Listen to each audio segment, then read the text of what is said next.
అది 1959 రష్యా మంచుకొండల్లో జరిగిన ఒక ఘోరమైన సంఘటన. ఇప్పటికీ ఇది శాస్త్రవేత్తలకు, ప్రభుత్వానికి, సాధారణ ప్రజలకు కూడా మర్మంగానే మిగిలిపోయింది. 9 మంది యువ పర్వతారోహకులు మంచు పర్వతానికి వెళ్ళి తిరిగి ఇప్పటికీ రాలేదు. వారి మరణం ఎవరూ అర్థం చేసుకోలేని రీతిలో జరిగింది. ఇదే డయాట్లావ్ పాస్ మిస్టరీ. అయితే ఇది ఎక్కడ మొదలైందంటే 1959 జనవరి చివరిలో ఇగోర్ డయాట్లావ్ అనే యువ ఇంజనీరింగ్ విద్యార్థి నేతృత్వంలో 9 మంది బృందం ఉరాల్ పర్వతాలకు ట్రెక్కింగ్ బయలుదేరింది. అందరూ అనుభవజ్ఞులే. మంచు, తుఫాను, ఎత్తైన పర్వతాలు వీరికి కొత్తేం కాదు. ఆ ట్రెక్కింగ్ గుంపు గమ్యం ఒక్కటే, ఒటాటాన్ పర్వతం. ఇది ఉరాల్ పర్వత శ్రేణిలో అందరికీ దూరంగా ఉన్న ఈ కొండని చేరుకోవాలని వారు నిర్ణయించుకున్నారు. ఒక ఆసక్తికరమైన విషయం ఏంటంటే ఒటాటాన్ అనే పదం స్థానిక మాన్సీ తెగ భాషలో అక్కడికి వెళ్ళొద్దు అని అర్థం.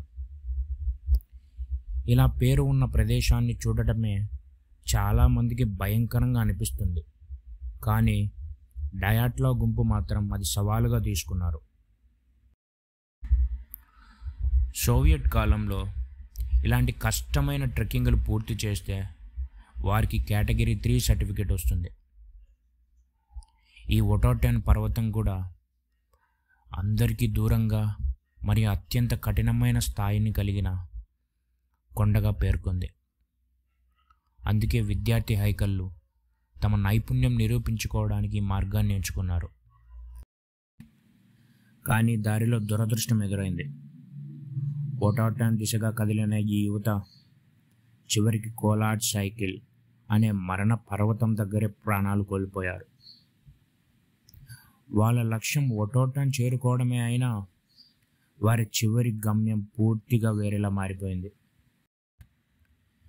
ఇది జరిగిన కొద్ది రోజులకి వారిని తిరిగి చూడకపోవడంతో యూనివర్సిటీ వారాంతరాలంలో బృందాన్ని వెతికే శోధన మొదలైంది. ఫిబ్రవరి 26న శోధకులు వారి టెంట్ను కనుగొన్నారు. అది ఎక్కడ ఉందంటే ఒటాటాన్ పర్వతానికి 10 కిలోమీటర్ల దూరంలో ఉన్న కోలాట్ సైకి అనే పర్వతం మీద వారి చివరి టెంట్ను వేశారని శోధకులు చెప్పారు. కానీ ఆ రోజు శోధకులు ఎన్నో విచిత్రమైన దృశ్యాలను చూశారు. టెంట్ లోపల నుండి కత్తితో చింపివేసినట్టుంది. అంటే వాళ్ళు తాము లోపల నుంచే టెంట్ని చింపుకొని బయటికి పరిగెత్తారు. మంచులో బట్టలు సరిగ్గా లేకుండా, చెప్పులు లేకుండా పరిగెత్తడం శోధకులు బయటపెట్టారు. బేర్ ఫుట్ అడుగులు ముద్రలు కనపడ్డాయి. ఇలా శోధకులు శోధిస్తూ ఉండగా మొదటి 2 శవాలు ఒక చెట్టు దగ్గర దొరికాయి. చూస్తే అర్ధనగ్నంగా చేతులు కాలిపోయి ఉన్నాయి. మరిన్ని మృతదేహాలు కొద్ది రోజుల్లో కనబడ్డాయి. కానీ ముఖ్యంగా చివరి 4 శవాల పరిస్థితి మరింత వింతగా ఉంది. ఒకరి జిబ్బా కత్తిరించబడింది, ఇంకొకరికి కళ్ళు లేకపోవడం, ఎముకలు భారీగా ఒత్తిడితో పగిలిపోయినట్టున్నాయి.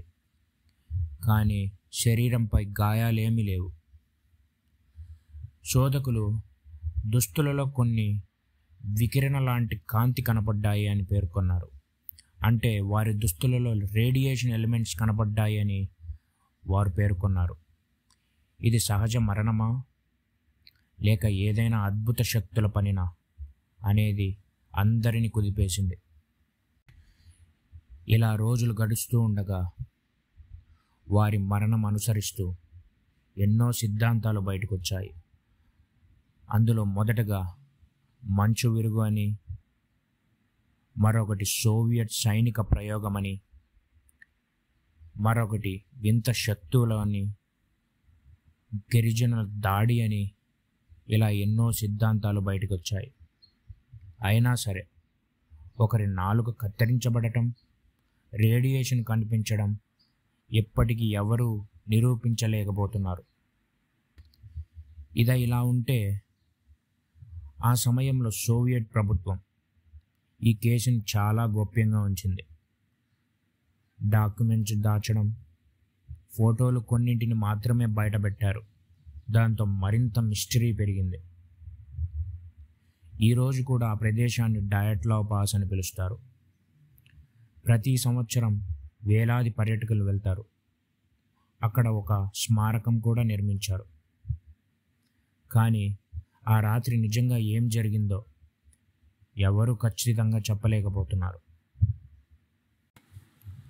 ఒకే రాత్రిలో 9 మంది యువకులు భయంకర రీతిలో ప్రాణాలు కోల్పోయారు. అది ఒక సహజ విపత్తా, లేక మానవ ప్రయోగాల ఫలితమా, లేక ఈ భూమిపై కానీ ఏదో శక్తి వారికి తాకిందా? ఇది రహస్యంగానే మిగిలిపోయింది.